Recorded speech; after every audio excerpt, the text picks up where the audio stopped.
Fanambarana Antananarivo fa 20 septambra 2024. Ny Gen Z Madagasikara dia hetsika hanatsangan'ny tanora manoloana ny fahasarotan'ny fiainana eto Madagasikara sy ny ayay amin'ny hoaviny izy ireo. Nanapa-kevitra izy ireo hanentana ireo tanora sy olom-pirenena aneho ny heviny mahakasika ny mararin'ny malagasy tamin'ny alalan'ny tambazotra sosialy. Nandray anjara tamin'ny hetsika tamin'ny 20 septambra ihany koa izy ireo rehefa notarihan'ny mpanolontsaina ny tanàna n'Antananarivo Albon Nirina Rakotoarsoa Baba sy Clémence Rary Nirina mahakasika ny olanjiro sy ny rano ka nahavory olona maro be, naneho ny atezerana noho ny fahantrana lalina sy ny olana maro tsy voavana andritry ny taona maro eto Madagasikara. Hetsika natao am-pilaminana saingy herisetra no setriny avy amin'ny mpitandron'ny filaminana nanomboka teto Antananarivo ary nitoy tany amin'ny faritra hafa. Ny aliny 20 septambra dia nisy andian'olona tsy fantatra voakarama handroba ireo toeram-pivarotana maro mba handotona ny hetsika sy ny tolona natao. Tsy nisy ny fandraisana andraikitra nataon'ny mpitandron'ny filaminana manoloana izany nefa ny maraina teo izy ireo tamin'ny famoretana mpanao fihetsiketsehana. Ankehitriny very fitokisana amin'ny fanjakana sy ny manam-pahefana ny vahoaka. Na eo aza ny fametrahana couvre-feu dia voatery miaro tena sy manangana andro masom-pokon'olona ny vahoaka. Manoloana ireo zava-misy rehetra eto amin'ny firenena tao aorian'ny hetsika natao ny 15 septambra lasa teo sy ho valin'ireo fanitsakitsahana ny zo fototra. Ny Gen Z dia manao ireto fitakiana manaraka ireto.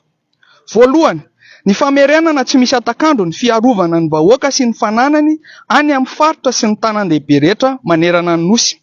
Faharoa, fekena sy fifonana ampahibe maso atao amin'ny 420 ataon'ny filoham-pirenena sy ny Prime Ministra miaraka amin'ny fanazavana ny tsy fandraisana andraikitra manoloana ny herisetra sy famoretana natao tamin'ireo mpitolona nanao hetsika am-pilaminana, tanam-poly sy nitondra fitaovam-piadiana.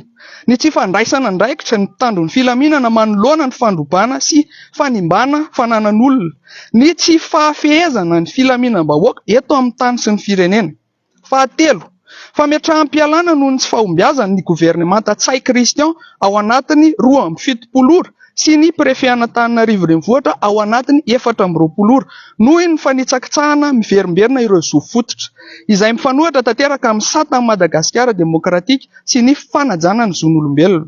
Fahaefatra, ny fanajana ny fahalalahana maneho hevitra sy maneho hetsika am-pilaminana. Mitaky izahay fanatsaharana ireo endrika isehoana fampiororona sy herisetra tao amin'ny mpitolona. Fanatsaharana ny fanenjehana sy ny vesatra rehetra hiampangana ireo mpitolona sy ireo mpitarika azy. Famoahana ireo tanora mpanao fihetsiketsehana rehetra nosamborina nanomboka tamin'ny 15 septambra. Fametrahana atao anatin'ny 14 toerana ahafahana maneho hevitra kalalahana mba ho fampiarahana marina ny demokrasia. Mangataka amin'ny prefektoran'ny polisy eran'ny Madagasikara rehetra izahay handray an-tanana ny fandaminana izany. Izay rehetra mety ho endrika famoretana na fanaparitahana atao aminay amin'ireo toerana ireo dia ho raisina toy ny fiantsiana ady avy amin'ny mpitandron'ny filaminana. Ny fiaonana amin'ireo mpitondra mila izany dia atao eny amin'ny toerana malalaka na azahoana lalana miaraka amin'ny mpitolona rehetra fa tsy anaty birao-panjakana. Ireo volon'ny tanora avy aty aminay no anamora izay. Fahadimy, fitadiavana ary fanenjehana ireo izay manome baiko sy ireo nandray baiko izay nampiasa hery miompapana tamin'ireo mpitolona am-pilaminana sy ireo nandray anjara tamin'ny fandrobana sy ny fampiororona rehetra ao anatin'ny 27. Fametrahana vahaolana maika sy mazava ho an'ny fanohanana ny famerenana amin'ny laon'ireo orinasa sy olon-tsotra tratra ny fandrobana sy ny asa fandravana afaka herinandro. Ankehitriny izahay dia miantso ny herivelona rehetra eto amin'ny tanin'ny Repoblikan'i Madagasikara, fikambanana, firaisamonim-pirenena, sehatra tsy miankina, influenceur, mpitondra fivavahana, sendika, mpiasam-panjakana, mpanao politika, olom-boafidy, olom-boatendry ary ny olom-pirenena tsiraray avy hiaraka hitolona aminay ho an'ireo fitakiana ara-drariny rehetra ireo.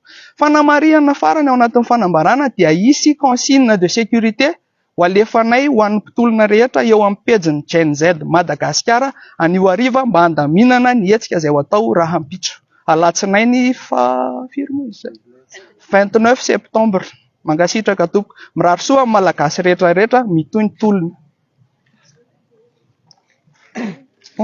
C'est où le François? Lasa promotion na pembeni le Il y en a